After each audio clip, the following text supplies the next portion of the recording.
Sari. Thank you. So now you get the translation as well. Good.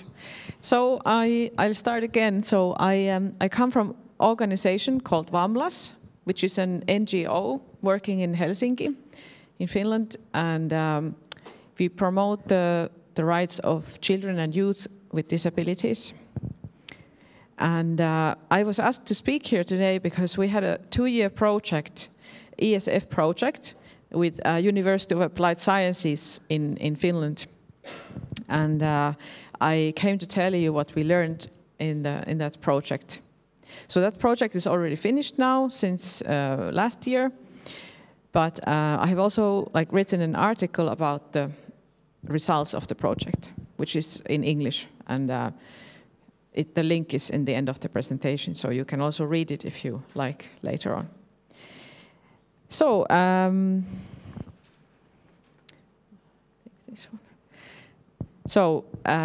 like I said, we support children and youth with disabilities, and we are a very old foundation.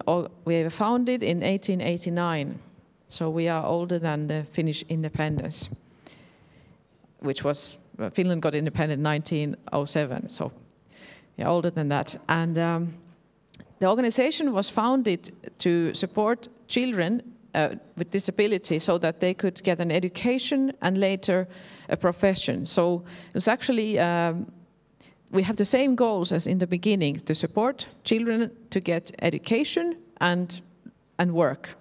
So it hasn't changed in over 100 years in a way. Of course, the activities have changed a lot, but so we are specialized in disability services, like knowing what are the disability services in Finland and how we could improve them. But we don't actually provide any services for children and youth. We only promoting better services. And rehabilitation issues we specialized in. And then, like I mentioned, employment and education of children and youth with disabilities. So here are our goals briefly. We promote the right to accessibility and inclusion, which covers education and employment and also other areas of life. Right to paid work, so that people with disabilities would have paid work. They wouldn't have to just work in some work center, earning nothing. And right to independent life and free choices, like everyone else.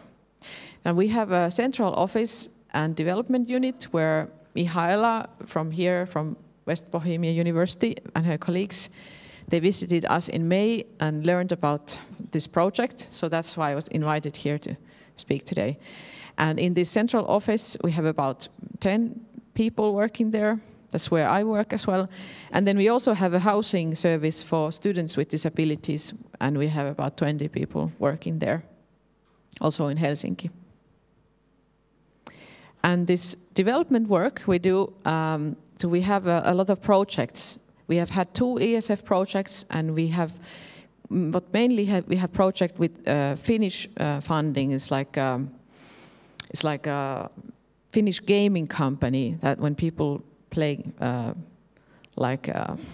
different slot machine games and everything, this gaming company collects all the profits and then it gives them away to NGOs for good purpose.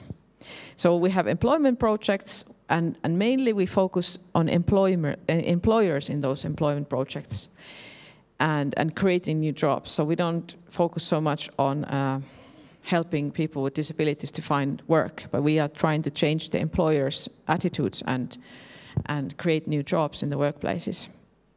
And then we have family projects which focus on children with disabilities and their families and how they could get better services and be included better in all kinds of mainstream services, and how to prevent any problems from getting worse. And then we do a lot of advocacy work, like I mentioned earlier, so we try to improve the legislation and policies in Finland for disabled people.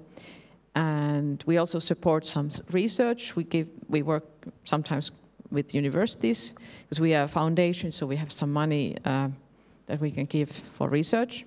But this is not a very big part of our work, I would say. And we do a lot of training of professionals For instance, we have developed this kind of method of job carving, like how to design a new job in the workplace. It's called Ratko, and it was a very successful project where we developed this method. And even the project is finished a long time ago now. We still train lots of people in how to use this method, like job coaches and people working in cities and educational institutions who are helping students with some kind of disability to find work. And networking is very important for us because we are a very small organization, but we have very wide networks among other NGOs and also with companies and universities and vocational schools. We have quite big networks. And this is last slide now about Vamlas. So just mentioning other activities, we also give scholarships and stipends for students or like any young people with disabilities. And we organize lots of events for families and professionals and young people. Mainly the events are for professionals, though. But in the family projects, we have some events for families as well, and summer camps for children. So, and then there's a little bit about this student housing service.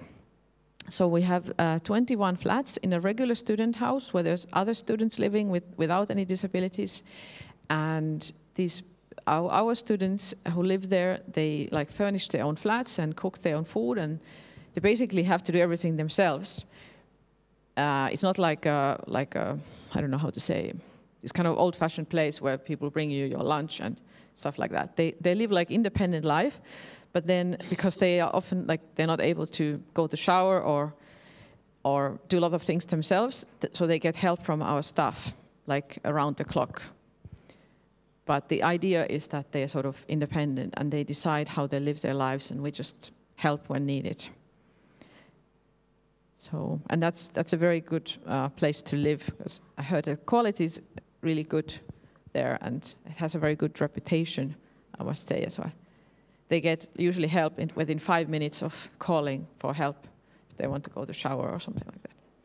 So here's the project. We ran 2 years together with Häme University of Applied Sciences. It's about 1 hour from Helsinki to the north. And it's fairly big University of Applied Sciences. So we had this interest. Our director had this interest for a long time to start some project about together with the university, because we know that a lot of university students with disabilities have problems also finding work and completing their studies. And then we heard that the Häme University of Applied Sciences, they had also similar interests. They wanted to develop their staff competencies. So then we wrote this application together, this ESF project application. And here's just briefly about the Finnish higher education system. I don't know how well you can see it, but there on the top is the higher education, and here's the basic education, which is basically like compulsory education is 9 years, and then there's the voluntary education. You can either go to like a general upper secondary school, or you can go to vocational education and so on. And here's the university level. So here's Universities of Applied Sciences and academic universities. So in Finland there's 14 academic universities and 25 universities of applied sciences. And so the University of Applied Sciences, they're a little bit more practical in their education in a way that they work closely often with the local area where they are. So they promote the regional development and respond to labor market needs. And they mostly, people graduate with a bachelor degree, but nowadays there's also possibility to do like a master's degree in University of Applied Sciences. But first you have to be in the working life for at least 3 years. So it's a bit different system. And in the universities, academic universities, you usually graduate with a master's degree. Even though now with the Bologna process we have the bachelor degree available as well, but usually it's a master's degree people are still doing. But so, the background of this project we had with the University of Applied Sciences is that there was hardly any common projects before with NGOs and universities. There was lots of projects with disability organizations and vocational schools, like special vocational schools, but hardly any among universities and NGOs. But we know that higher education increases employment opportunities for people with disabilities, but they still have a lot of difficulties in finding the right kind of work after they graduate, and when they study they have difficulties finding traineeship placements and jobs. So, and as I mentioned, Häme University of Applied Sciences, they had interest in developing the accessibility of the studies and also the knowledge of the staff working there, the teachers and the guidance counselors. And they had completed this kind of survey before the start of the projects among the guidance counselors about, well, there's different people who are doing some kind of guidance, not strictly guidance counselors, but some kind of support people at the university, about 30 people maybe. And the result of the survey was that they really wanted more knowledge about students with disabilities, like how they can recognize, for instance, like learning difficulties, or if somebody has an autism spectrum thing, or something like that, or concentration, ADHD or something like that. So how they can support them and recognize their needs a bit better. And the result of the survey also was that about 6% of the students in this particular university have maybe special needs or disabilities. This was according to the guidance counselor's estimation, so it was not like we don't know exactly what the number is.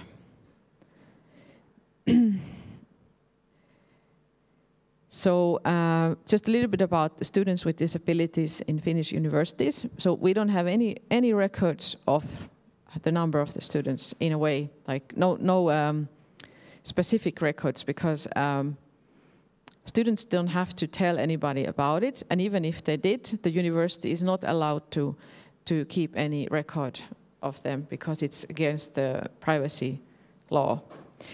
But we have maybe some numbers or figures about how many special arrangements have been made for studies, because in all the universities it's possible somehow to apply for, like if you have, for instance, a learning deficit, like how do you say, learning difficulty, you can apply for some that can I maybe use a little bit more extra time when writing exam or something like that.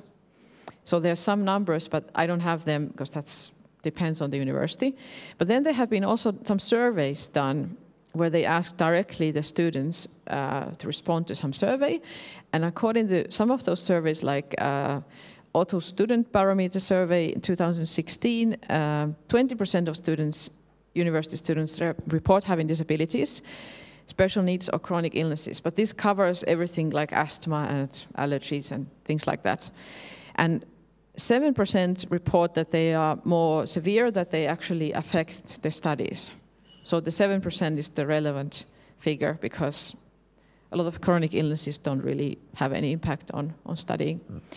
And mental health issues are worryingly common, and they are actually been rising a lot. So this figure, according to Student Health Survey, which is a big survey done, I think it's done every year or every 2 years, and lots of students all around Finland answer that. Amount of students with diagnosed depression and anxiety disorder has tripled since year 2000. So there's 3 times more than before.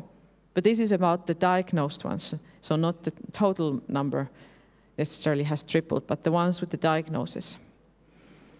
And about 8% of students report that they have ADD or ADHD or learning difficulty or autism. And so, especially in the University of Applied Sciences, they have noticed that the amount of students with special needs is increasing all the time. and the staff needs new skills.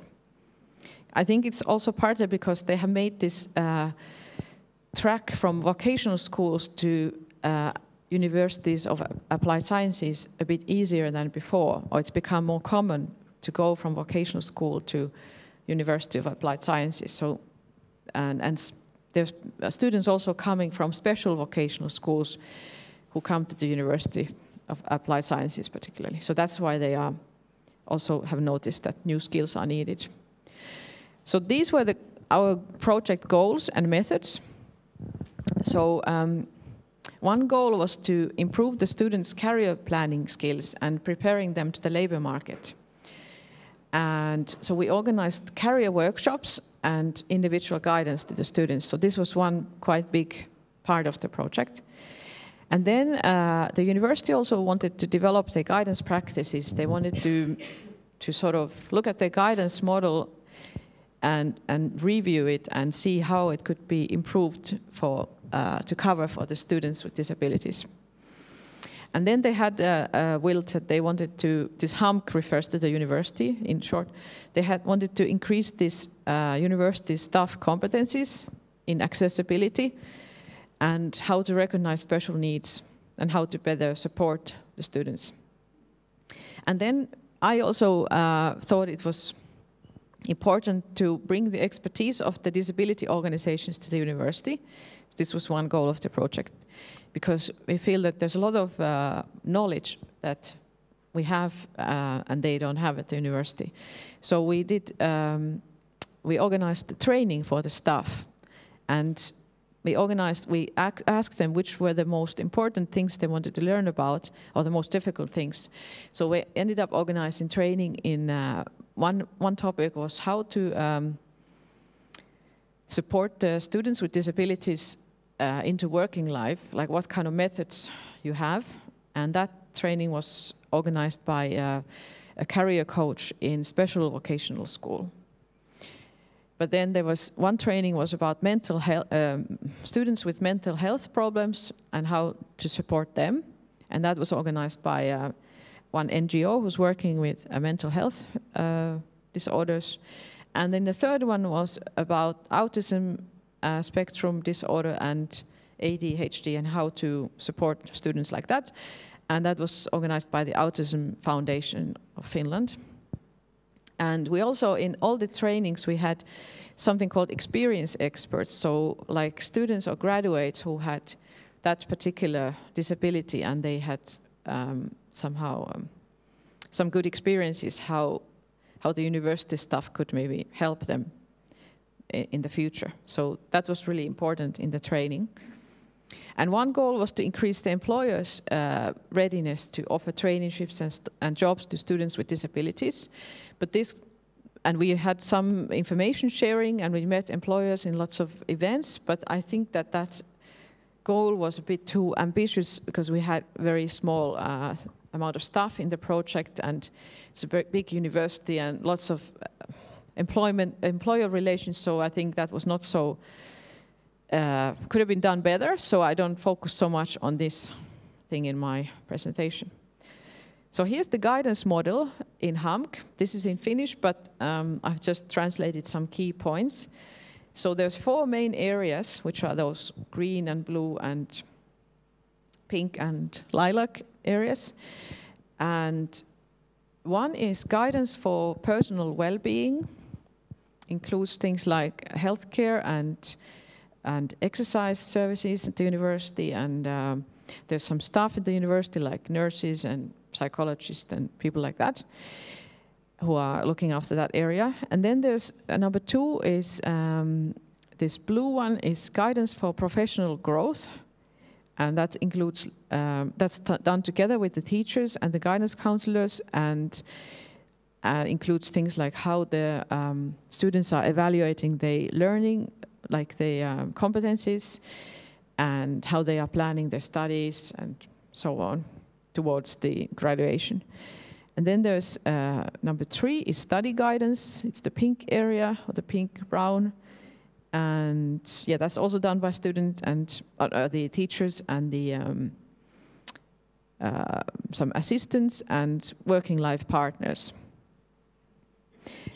And then there's the lilac area, which is like guidance and support services, or advisory and support services. But I'm not really like, this is the university internal model, so I'm not really like expert in this, but what I can mention is that the key idea they have in the university is that all teachers and staff provide guidance to the students, not just the guidance staff. So this is one of the main ideas they have. But we noticed in the project that it was mostly the guidance staff who was interested in the training, so the teachers didn't really come to our trainings, so I guess they didn't have time, or and there's also a bit some of the teachers just don't find this thing so important, so the guidance people were more interested in this. But the result of the project was that this white circle is called career guidance. It was added into this model because they somehow wanted to highlight that career guidance is related to all these different guidance areas in the university. So they have some internal ways how they actually gonna include it in these different areas. So I tell you a little bit more about career workshops, because I understood that's maybe something you're interested in. I'm just looking the clock. What time is it? 9:40. Okay. All right, so I have plenty of time left. So career workshops that were one big part of the project. We organized them mainly in one campus and as physical workshops, but then we started doing them as online workshops as well, because the university is spread out in many different campuses. Some are quite far from each other. They are actually in different towns in southern Finland, so they are not all in one place. And we did organize some also in the other campuses, but we wanted to, we thought that the online sessions work well for reaching everybody. And so we wanted to have students with special needs or disabilities there, but we couldn't target them only for them, because it would have been sort of against the principle of inclusion. And it's quite difficult to market something that, hey, if you have a disability, come to this career workshop. It's not really attractive like that. And it's labeling the students maybe a bit too much. So we just organized career workshops, and anybody who was interested could come. And then we asked the guidance counselors if they can sort of tell some of the students who they know that they have maybe more need for them, or who have a disability, to come. And so that way we could get some of our target group also to come. But I also think it's important that, because all the students need these skills, not just students with disabilities who need career guidance or career planning skills. So the content of the workshops was, one important content was recognizing skills and strengths, like what are your strengths, and how to how you gain them in different areas of life, not just in studies, but in hobbies and all sorts of areas of life. And this is also something that we constantly hear from the employers, that this is something where the university students or graduates have a lot to improve, that they're not aware like what their skills are. So this is what the employment or the recruitment professionals constantly emphasize. And then motivation, like what kind of jobs motivate you, and what kind of things in general in life motivate you. What are you interested in? What could be your career focus? And then we analyzed very carefully what skills they gain from their studies, because the university has actually they have made a description of each course, like what skills are to be or competencies are to be gained from this course. And they are written somewhere on some internal website, but the students had never actually looked at them.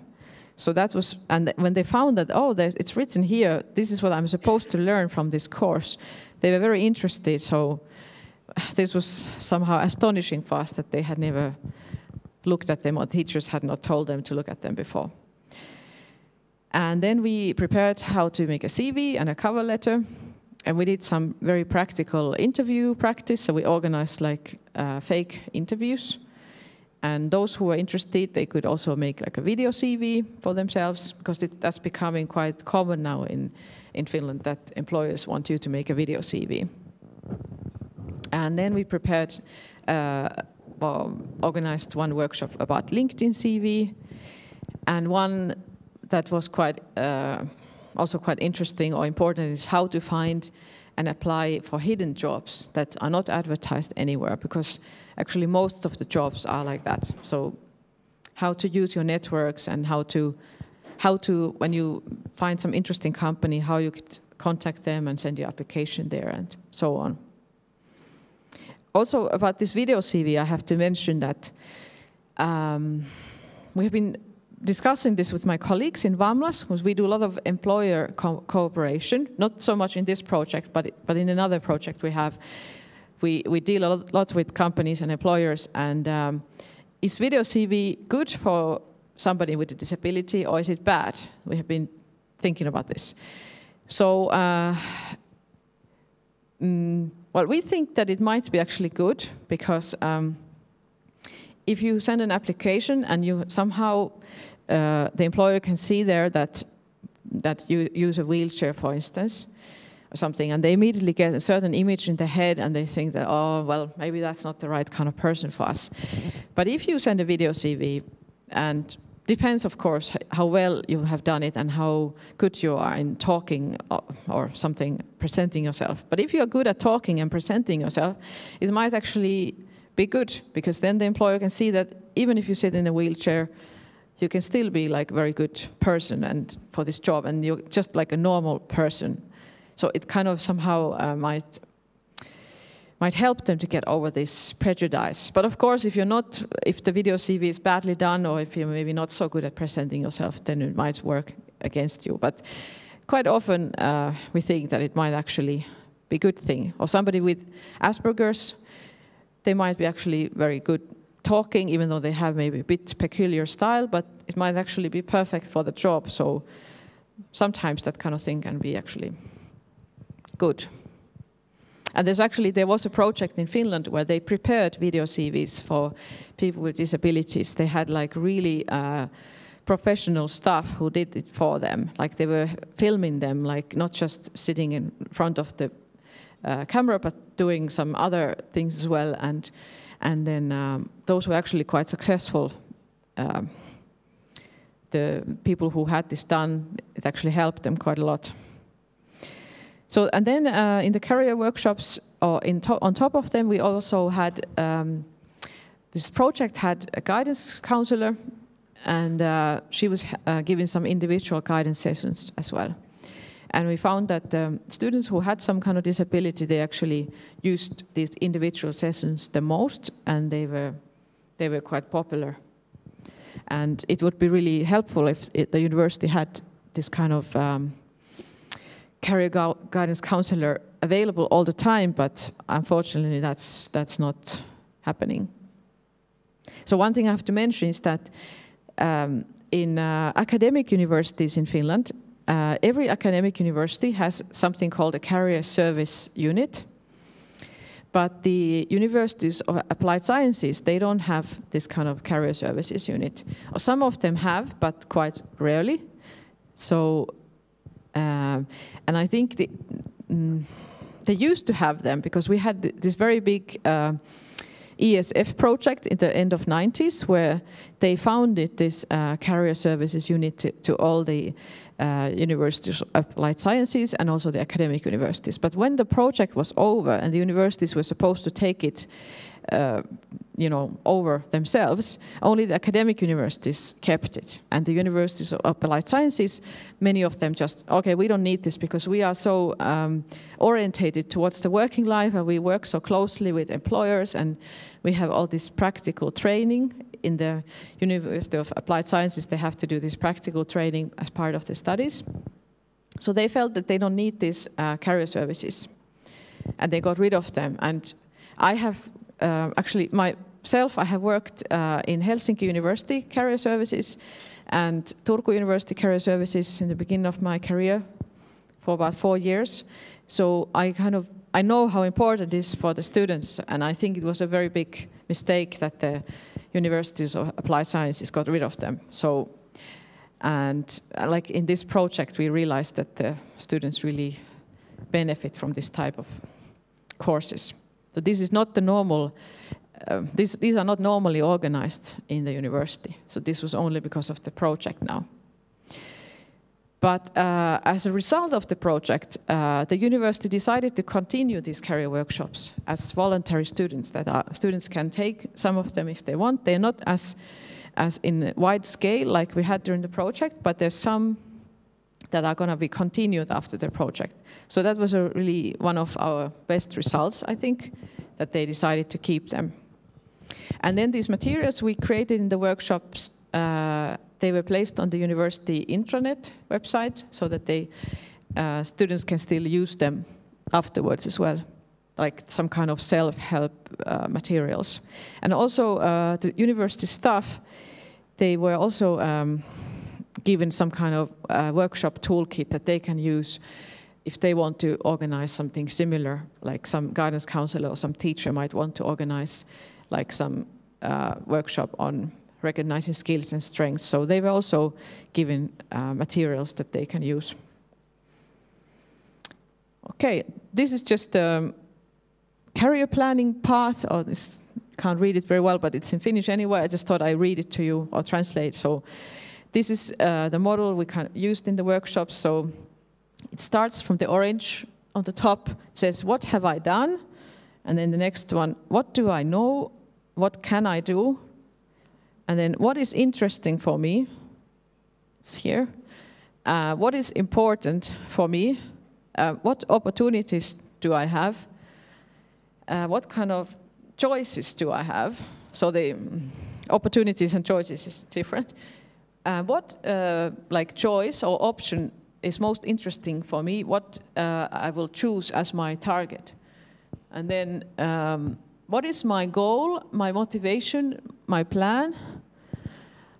And then what is my concrete plan? Like what are the steps to take? And then how do I follow up how the plan is becoming reality? So this kind of, so a lot of these career workshop sessions were organized around these themes. So then I have written just a bit about why these are so important. So I already mentioned that there's no separate unit in most of these UAS, which is short for University of Applied Sciences in Finland. So career guidance is mostly embedded in the studies, so there's no separate unit or courses. And so it becomes quite invisible to the students that where's this career planning or career guidance, because it's like, it's inside the courses already. But I don't think that's a good way somehow to do it. It doesn't always. For some students, it's enough. They are very target-oriented and very sort of good knowing what they want to do, and they don't need anything extra. But for a lot of students, they would benefit from some kind of extra career counseling or guidance. So for instance, and it says there, it's not clear anymore who has the responsibility. For instance, in Häme University of Applied Sciences, they had, for instance, decided at some point that, okay, in some subject, let's say socials, if you study to be a social worker, that, okay, the guidance counselor will prepare the CV with the students. And later on, that was somehow just dropped, or they decided in some other subject that the Finnish language teacher will prepare the CV with the students. But then somehow something else became more important and they kind of just dropped it. So somehow it's just, when it's embedded in the studies, it's just somehow often is forgotten or disappears altogether because it's not so official. It doesn't have this kind of status. And then university students are very unequal in how they receive this career guidance, because in some subject they might have a teacher who's very sort of interested in this working life orientation and doing everything with it, and some other students might not have that kind of teacher, so they don't really have it. And these guidance skills vary a lot among the university teachers. That's based on the research, it's a fact. And even these guidance work in the university, even they say that they don't really have these career guidance skills and methods enough.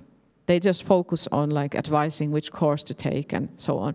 So even they said that they want more skills in career guidance. And they don't have time for it either. So, and like I said, mentioned earlier, students had not taken time to analyze what skills they gained from their degree, even though it was somehow clearly written somewhere in some documents, but they had not somehow found it or seen it before.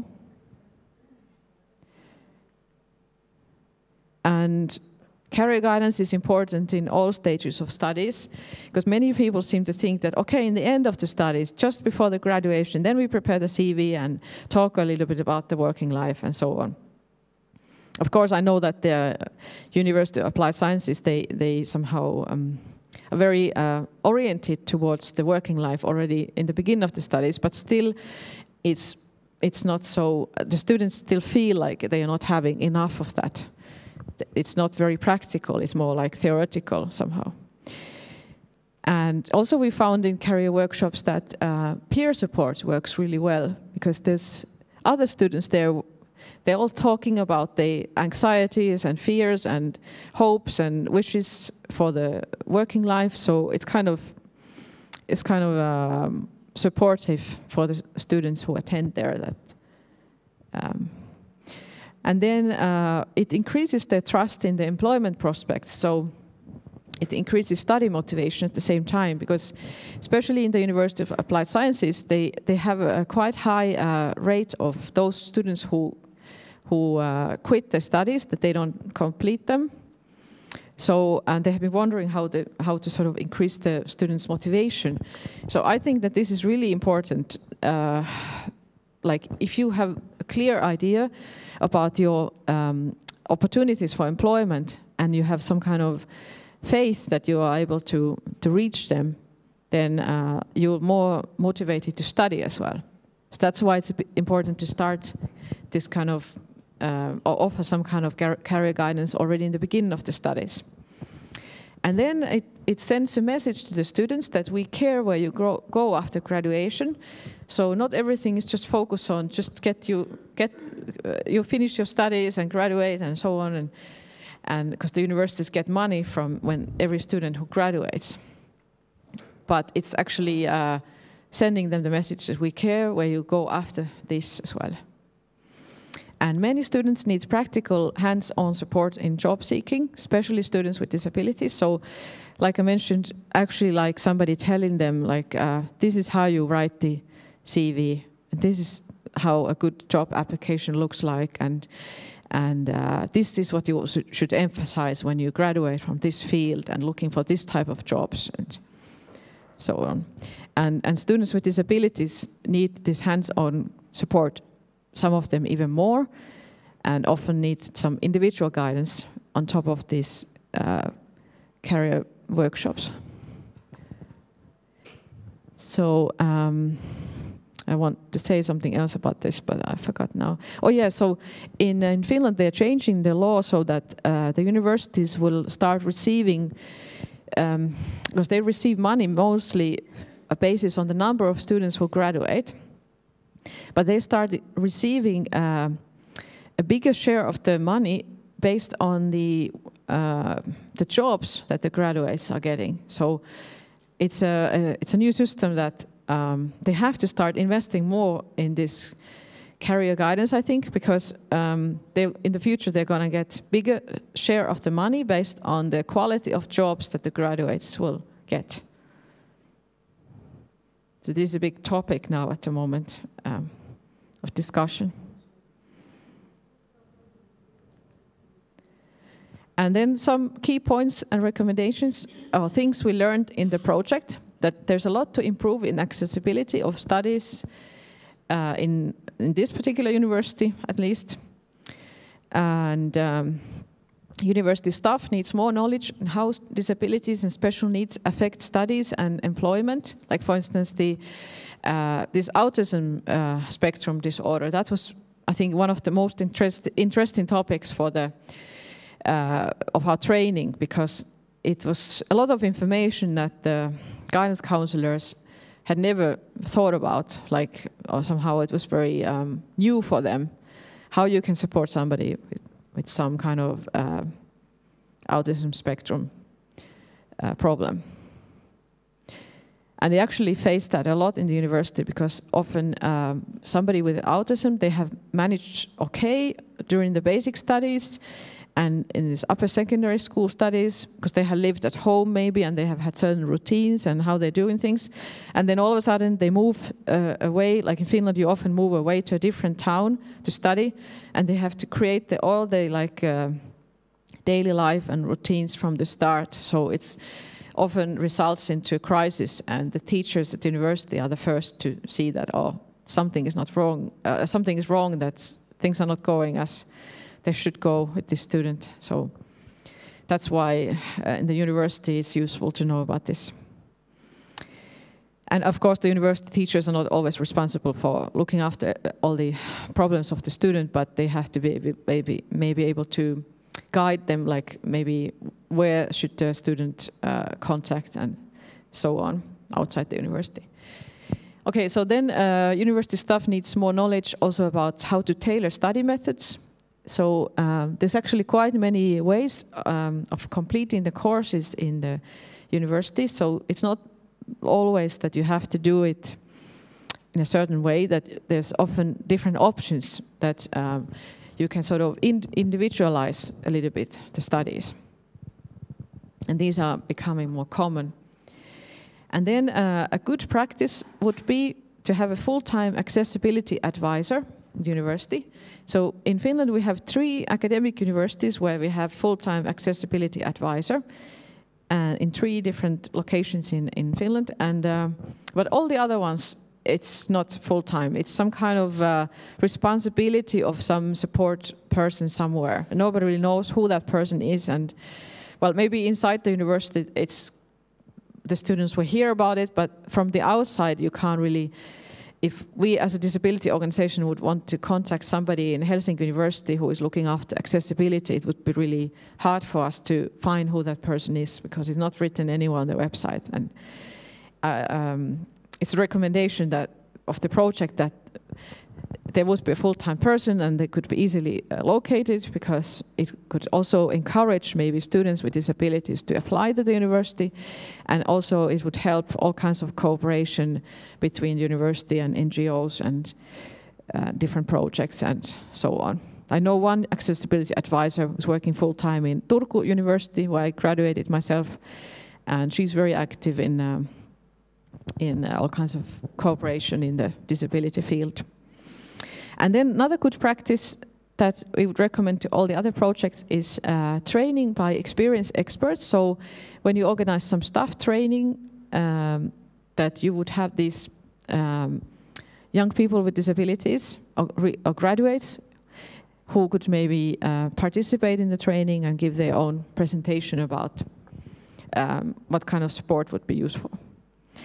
And then a question was also to how to provide support without too much labeling and like, okay, there's like students without disabilities and here's students with disabilities. So the Finnish system is not really, we don't really want to label the students. So it's, but it's often even a bit problem that we avoid the labeling so much that we don't provide any services at all. We just say, okay, everybody is independent and they can find their own way, and let's not raise this issue at all, and let's just keep it quiet. And And the university students are supposed to be independent and look after everything themselves. So we have a little bit more like this kind of thinking.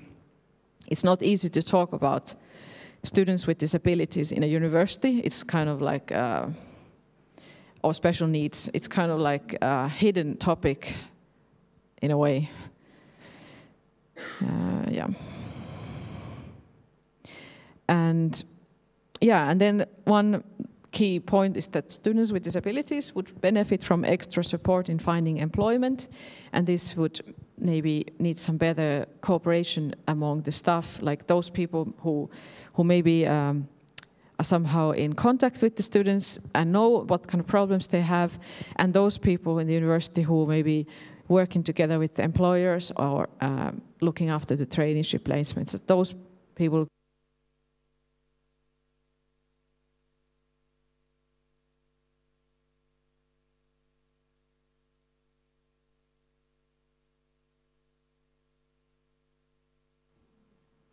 Okay, 10 minutes. Okay, yeah. And then employers need a lot more information about and experiences of diversity in the workplace. So this is something we didn't focus so much in this project because we had some challenges getting the university staff who works with the employers to get involved in this project. But like I mentioned, in Vamlas we have some other projects where we work with the employers, and we know that once they have experiences of somebody with a disability working, then they are usually after that much more open to new experiences. It kind of reduces the prejudice a lot when they have some experiences. Okay, and this is the second last slide. So everyone needs quality career guidance, so not just the students with disabilities, but I think if you would provide it to everybody in the university, all the students who need it, then we would cover this issue of, we wouldn't have to maybe make any, we wouldn't have to have necessarily all these special measures for students with disabilities if we would provide guidance according to everybody's needs. And it's important for everybody to recognize the relevant skills and planning their career, because the working life is constantly changing so much. But that's why it's even more important for students with disabilities and special needs, so that they are able to, because they have to be really good at marketing themselves and what they can do, so that they will be able to cross this prejudice threshold or something. So, and then one thing that's important is that we have noticed in Finland that often in the secondary education, maybe, or in the primary education, somebody in a wheelchair, for instance, they were recommended, oh, you should study to become like a computer, well, it's called datanom in Finnish, I don't know how to translate, it's like somebody who's doing the basic level computer support, and study that in the vocational school. And we have lots and lots of datanoms in this among students who sit in the wheelchair. And it's not necessarily like their dream job, but because somehow we have this labeling that, okay, that job is good for you. Or if you have autism spectrum disorder, that you should become a programmer or something. So, but actually they might work much better in, I don't know, as a social worker or something. Well, maybe not social worker, but it depends on the person. Even a lot of people with autism I have met, they are actually very, I don't know, they enjoy presenting and, you know, talking a lot, and they might actually suit well in some kind of sales job or something like that. So anyhow, it should always be according to the person's individual interests and dreams and what they want to do, and not, we shouldn't have too many ideas what kind of study fields suit somebody with a disability. So this is still a problem that we are trying to overcome in the earlier grades, maybe, like in the primary and secondary education. In the university, they have usually, well, they have chosen some field already, but still, yeah, they might not be in the right field of study either. And here's the link to the article. If you get the presentation later, then you can maybe click on that link, and it's written in English, so you can read more there. And here's just a thank you slide, and there's like a small comics, because we are currently working together with employers in Helsinki area in another project, and we are developing something called accessible recruitment model. So there's a lot of quite big Finnish employers working with that, and they're very interested in how they can develop the recruitment processes so that they will not, by accident or without any purpose even, somehow block the way for anybody with a disability. So we have organized these workshops, and we are sort of developing this accessible recruitment model, which should be completed by the end of the year. And it includes lots of different recommendations of how to improve the recruitment processes. And we have had lots of these experienced experts working there as well, we have interviewed, and they have told about these different obstacles they have found in the recruitment process. And based on that, we are developing this. And this is just one picture from an invitation we sent to the employers about, it's like, how do I recruit without, I don't know, obstacles? And then second picture, she gets an idea, and the last picture is like these different aspects you have to take into account if you want to recruit without obstacles. I don't know how to translate that. Yeah, but there's a lot of things to consider in that. Okay, thank you. And now if you have any questions, I can answer you. Tak, můžu ještě jednou? Takže jsem učitelka ze základní školy, tady v Plzni. Pracuji jako výchovná poradkyně a vaše přednáška mi velmi zaujala. Finsko považujeme za zemi s vysokou životní úrovní, tady u nás v České republice. A první dotaz je, zajímalo by mě, proč po roce 2000 u vás pociťujete velký nárůst dětí s postižením, hlavně psychickým. A druhý dotaz bych měla, jak velké procento úspěšnosti je dětí u vás s postižením na pracovním trhu. A pokud se nedostanou úspěšně do pracovního trhu, jestli se stát o ně nějak postará. Děkuji.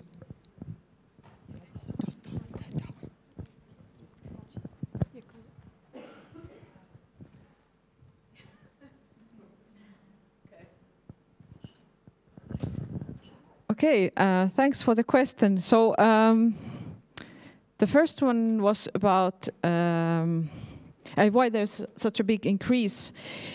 I don't remember what has been speculated. I think there's no clear answer to that, but somebody obviously has speculated what it could be or something. There's a lot of talk about that the pressure among the young people's lives has increased a lot. That already some of those students who are in the general upper secondary school from age like 16 to 18 in Finland before you go to university, that they have a lot of pressure and they have a lot of anxiety already and depression and so on and so on.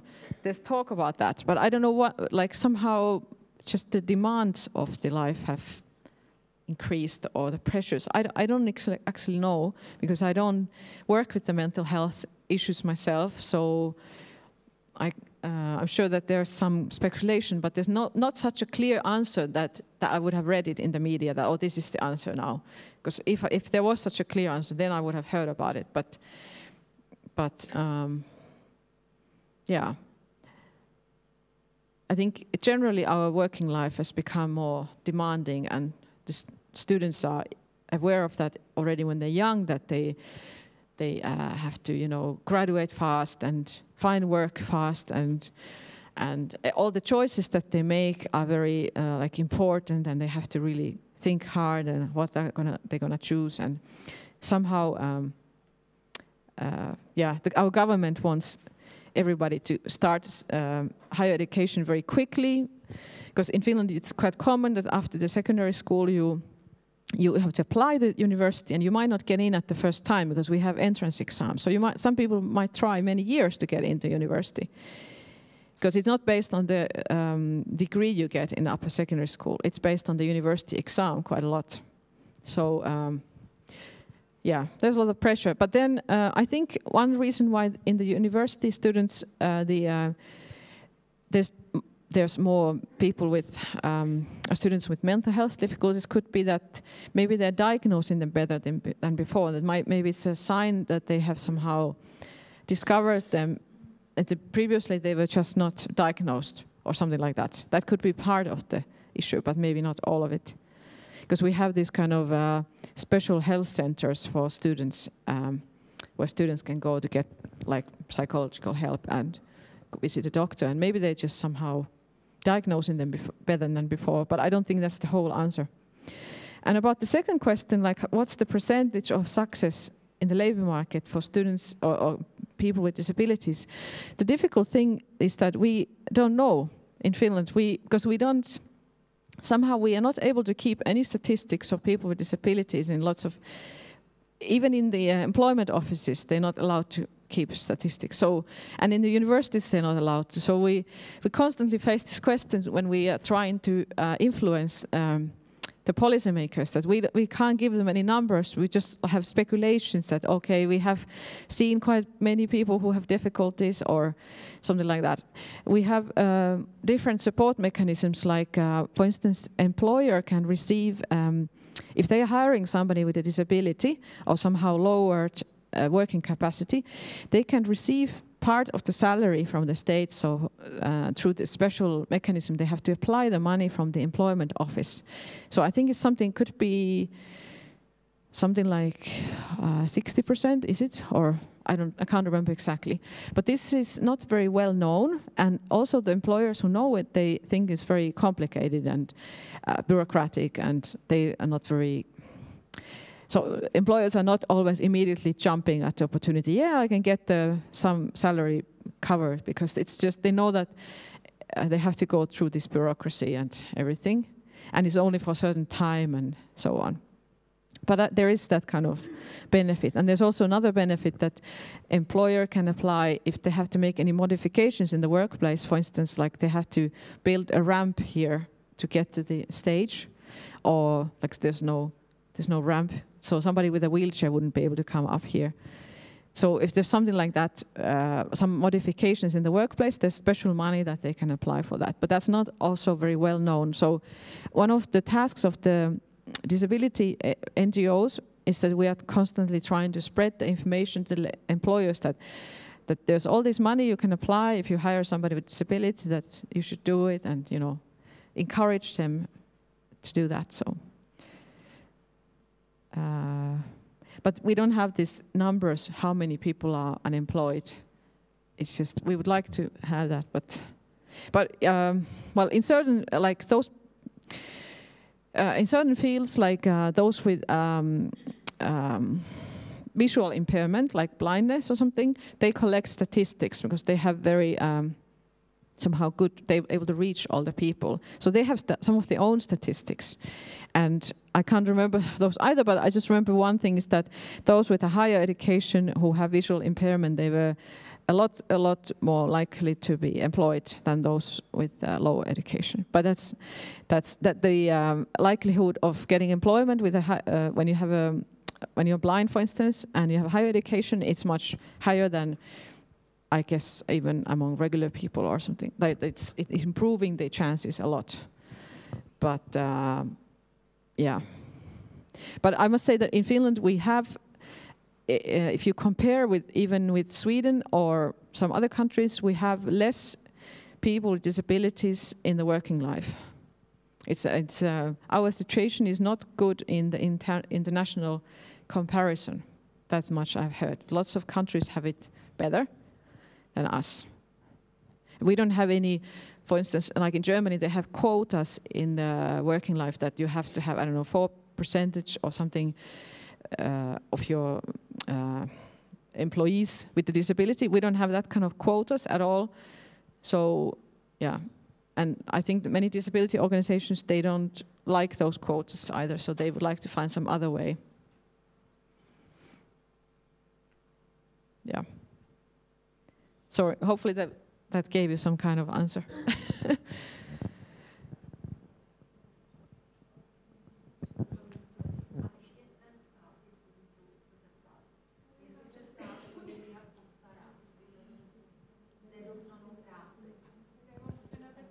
Yeah. If the state, does the state take care about the students with disabilities? Oh yeah, yeah. Oh, I thought it was the success. Yeah, it's well, they get a disability benefit, like some kind of money from the social services. That if you, even if you're not working or doing anything, you get this disability benefit, and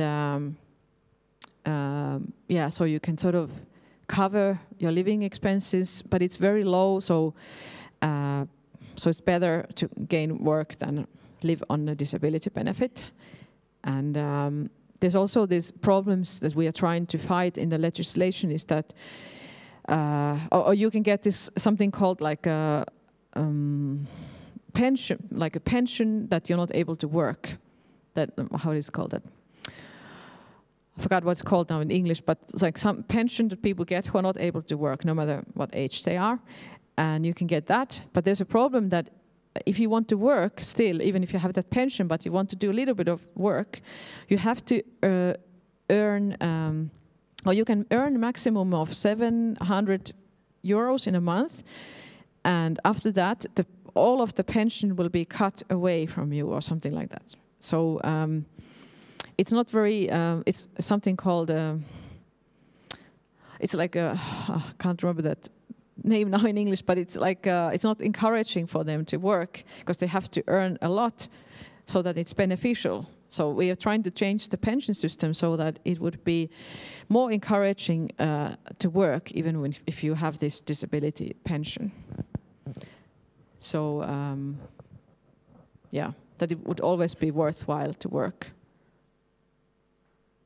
And one problem is that young people who have a disability, they are offered after the secondary school, they are offered that, okay, now you can get this, or even after the primary school when they are 15, like now you can get this disability pension because you're not able to work. And they're like, wait a minute, I would like to study and then go to work. So they are offered this sometimes too easily, and it's not very encouraging. So I know a lot of cases like this. Even though they are able to do some work, they just have to find the right kind of field.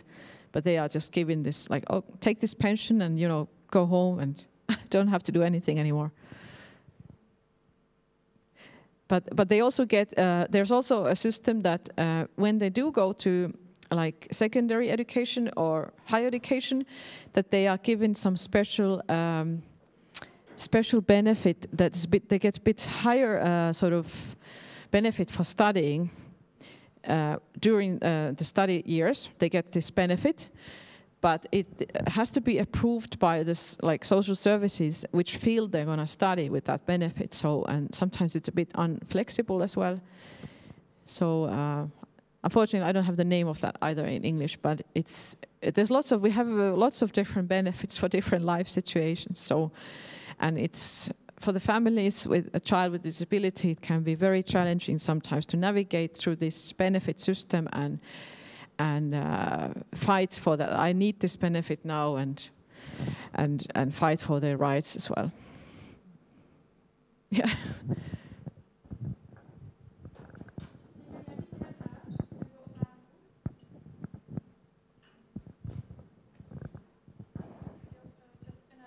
Okay.